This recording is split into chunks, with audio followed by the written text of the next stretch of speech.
What's up, everybody? Welcome to another episode of the Scouting Combine. This is the second edition of Tape Thursday.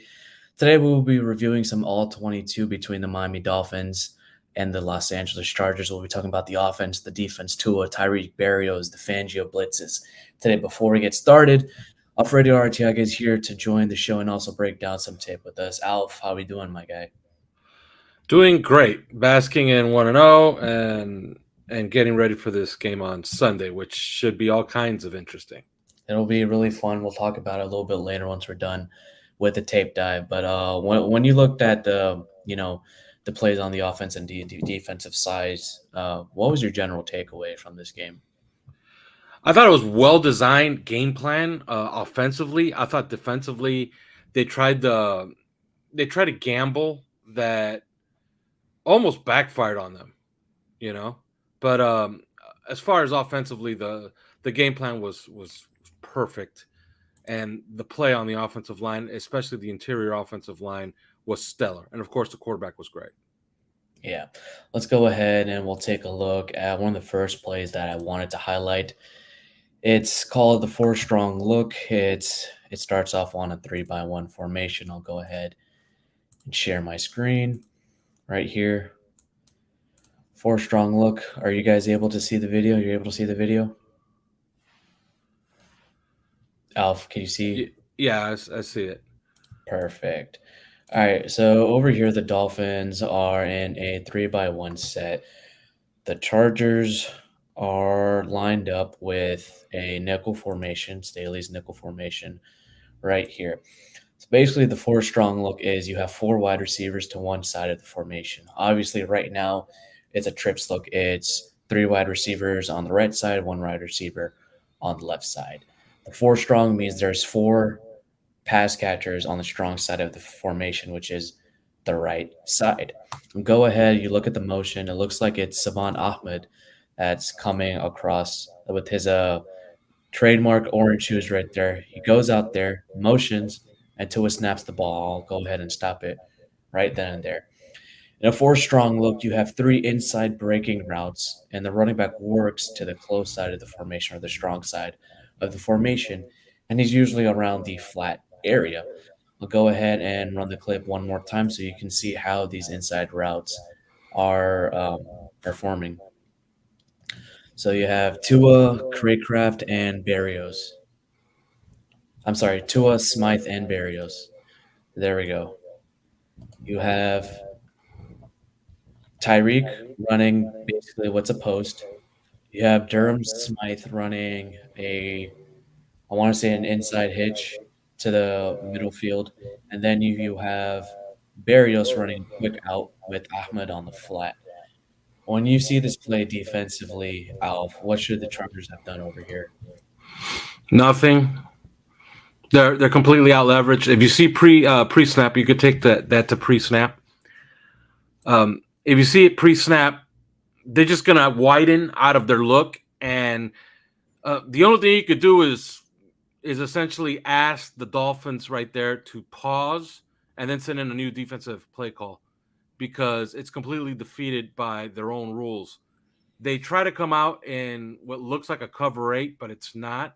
It's essentially just 2 deep, 4-man under. That's what they're going to play, and they're completely out leveraged. And once you send Savant Ahmed in there, now look at what's happening. Stop it.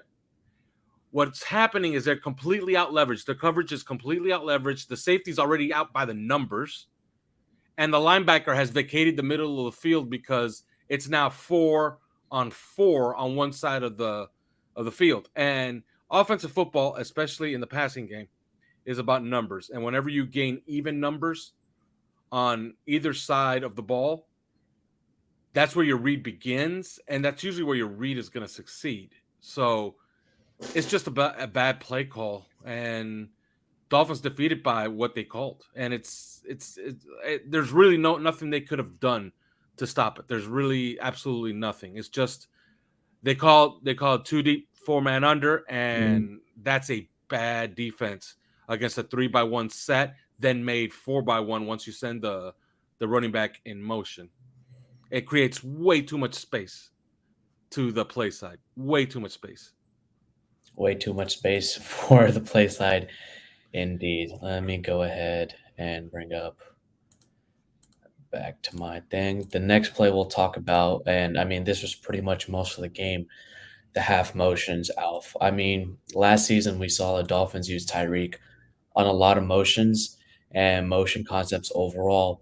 The biggest thing what they did was from one side of the field to the other side of the field, Tyreek Hill was basically motioning across the line of scrimmage and going straight vertical. Instead, what's happening now is he's in the formation, he's lining up as an as a tight end off the line of scrimmage and motioning out into the vertical. What this basically tells us is, and I'll go ahead and I'll share it back over here.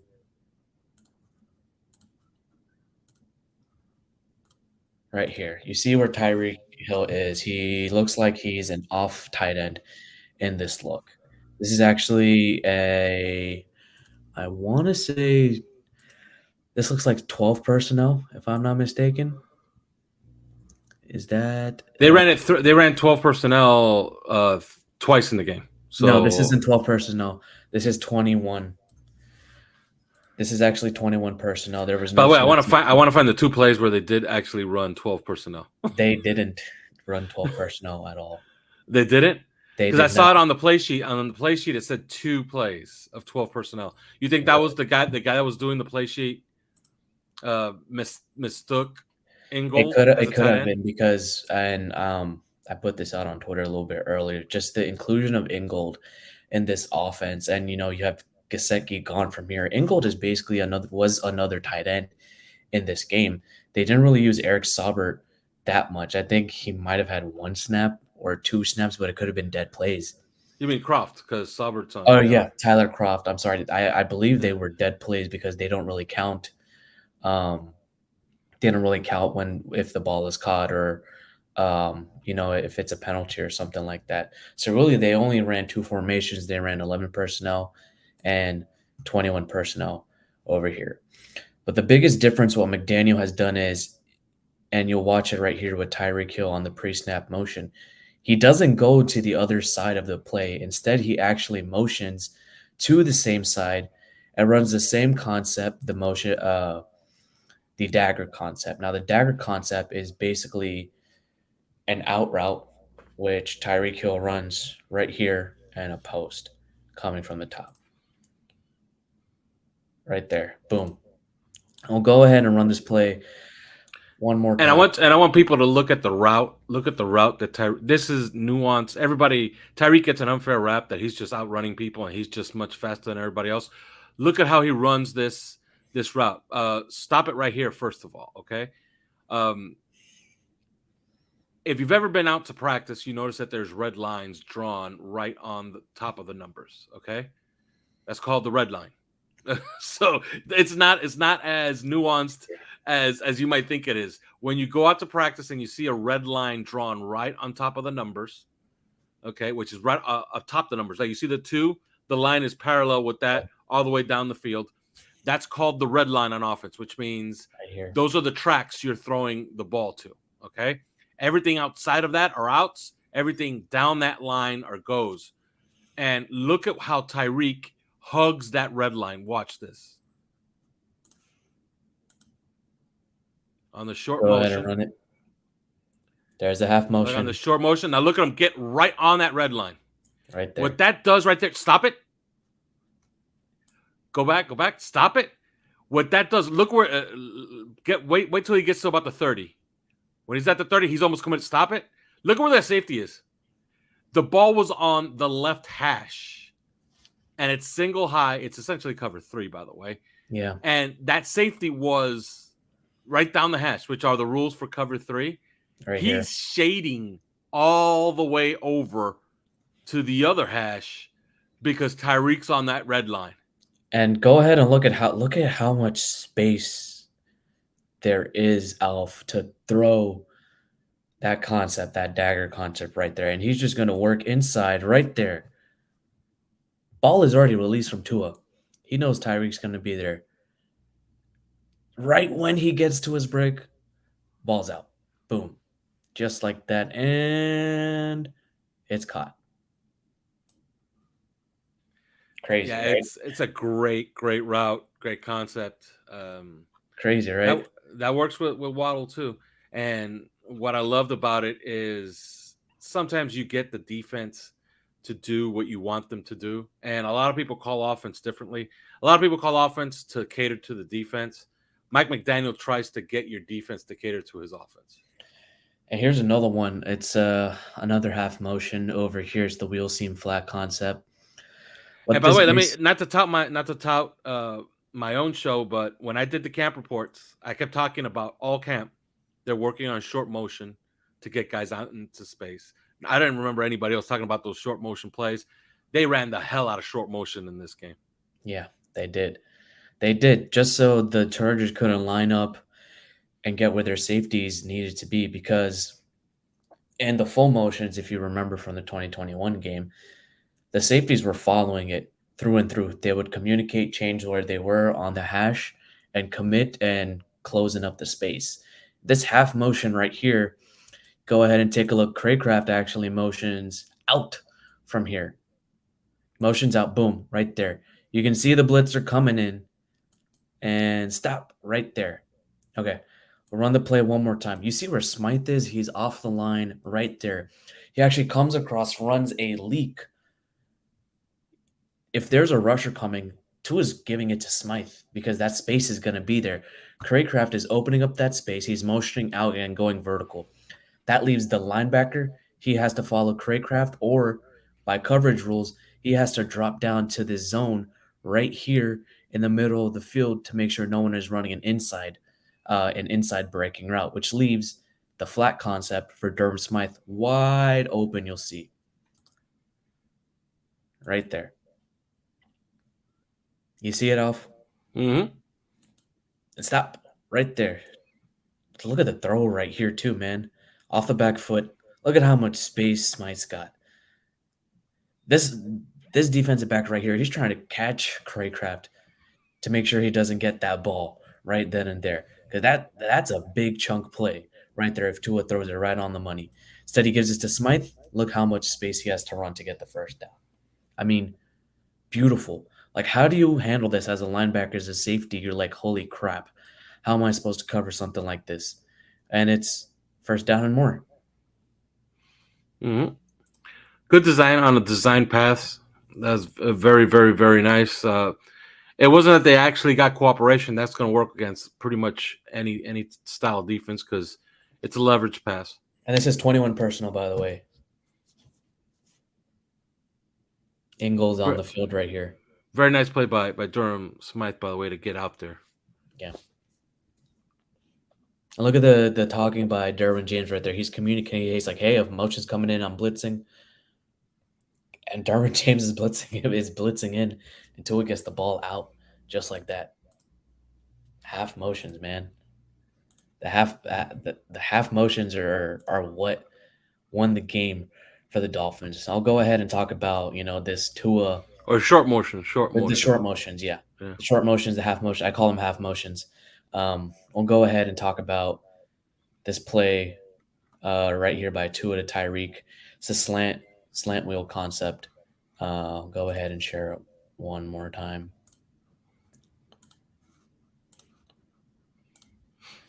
Right here. 3rd and 15, I believe it was, right? Mm-hmm. 3rd and 15. All right, you're out there in 11 personnel. 3rd and 15. The Chargers are actually playing double one robber right here, and I have it up here, the explanation. They're in dime formation. It's going to be a 3-man rush, cover one, man coverage with both safeties holding up the seam. The star defender is this defender right here. He has to cover the running back for wherever he's going, and the dime linebacker covers the tight end. Derwin James is actually near the line of scrimmage, and he moves right here, which leaves middle of the field open. But watch how they cover the wide receivers right here. Someone's going to get doubled, and this is very important on who they were doubling right here. I'll go ahead and run the play. See, Derwin James is already backing out. He was right there at the line of scrimmage, backs out, right there in the middle of the field. Tua's reading that he's like, okay, I see where Derwin James is. I see where he's going with it. I have the play that I want. Now let me see if he bites or he doesn't bite. Gets the snap out. There's the half motion, the short motion for the running back to get him out in space. He sees the linebacker following him. Right there. Okay. You're gonna watch how Waddle has a free release, and watch how Tyreek Hill right here in the slot. He hesitates at the line to get some space, and boom, gets the wheel. Jalen Waddle is running a slant. Now this isn't any normal slant. It's a slant that's going 10 yards out. He's taking 5, 6 steps, then breaks for 10 yards, and he actually slips right here. Jalen Waddle right here is double covered. Tua's looking at it. He's like, "Holy shit! I got Tyreek wide open 1-on-1. I'm gonna go ahead and run it. Ball's out.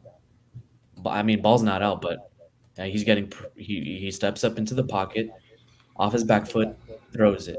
Look at the separation Tyreek Hill has over there. Bucket, right in the bread basket, Alf. What's interesting about that play is if we could run it right to the top. Not this view. Let's get the other view so we can see the routes. Right here? Yeah. That's a clear route. That's a buddy route that Tyreek's running. Okay? Now watch what Tua – look at Tua's head if you can. Okay, run it. He's setting to throw that dig, and then he decides to step up, and he hits the buddy route. Right. Which is all kinds of insane. That's a great play. You're playing man coverage across the board. The Chargers had, I think, 22 plays of man coverage where they played, and Tua just feasted on them. And let's be clear, they did. Everybody was like, "Oh, but why didn't they do the stuff they did? They did the stuff they did last year. They did. Mike McDaniel just tried to do it all game. Mike McDaniel and Tua Tagovailoa, all they did was adjust from the previous year. That's about it. That's all they did. And I think the big key was Braxton Berrios, man, on these third downs.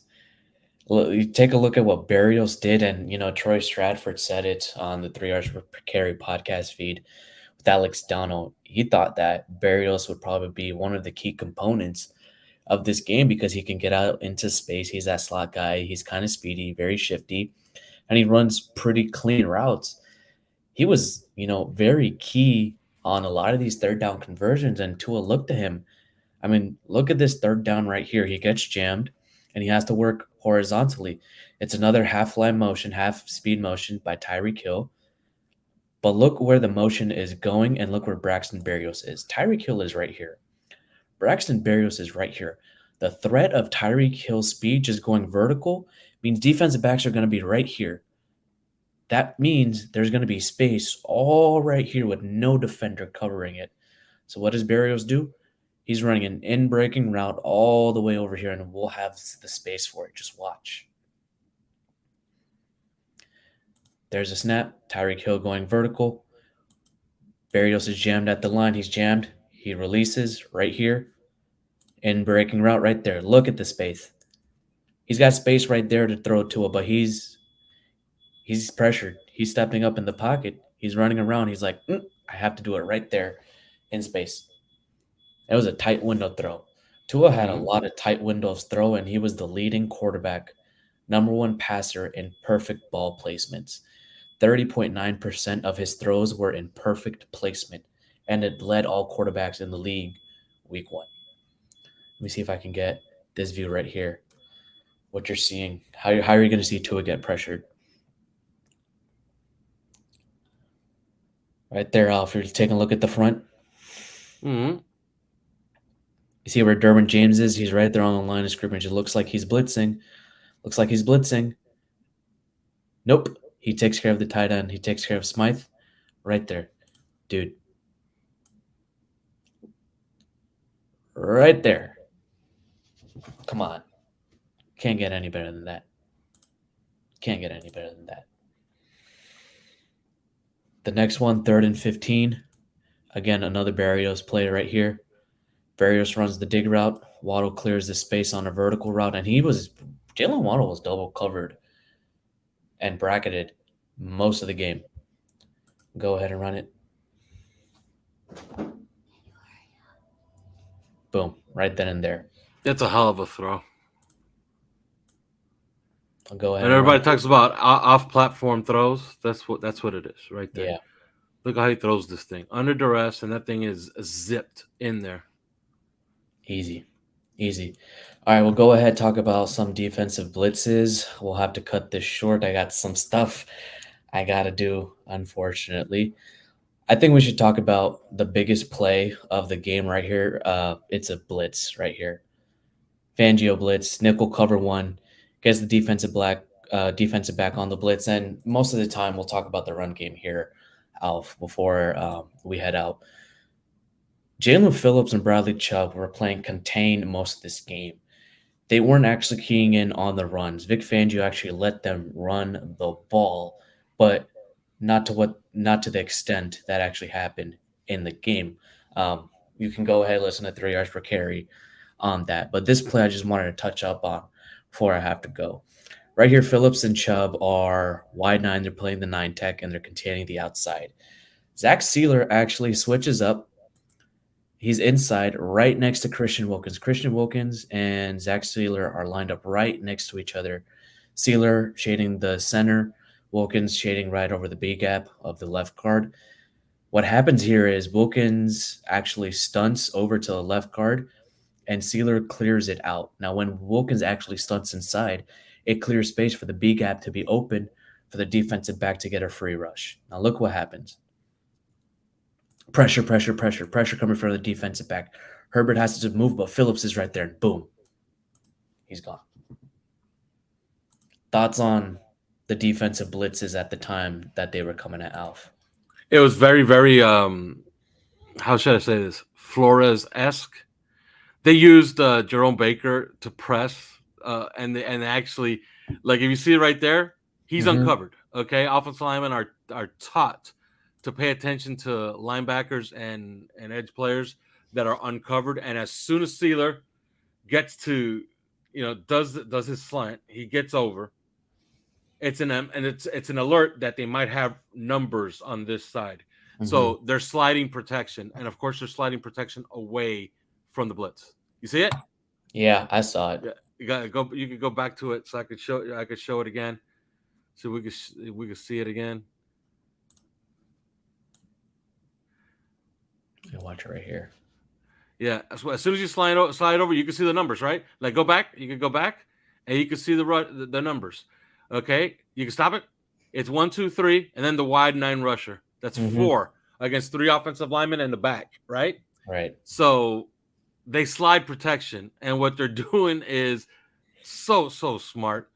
It's a lot of the stuff they used to run under Flores. Like this is right from the Flores playbook. You overload the side, and sure enough, you run the blitzer right into the spot that they vacated, and it's a sack. It's amazing. Well, it's just, an amazing game to see as a Dolphins fan, analyzing the game, analyzing the tape. What do you think is going to happen against the New England Patriots, Alf?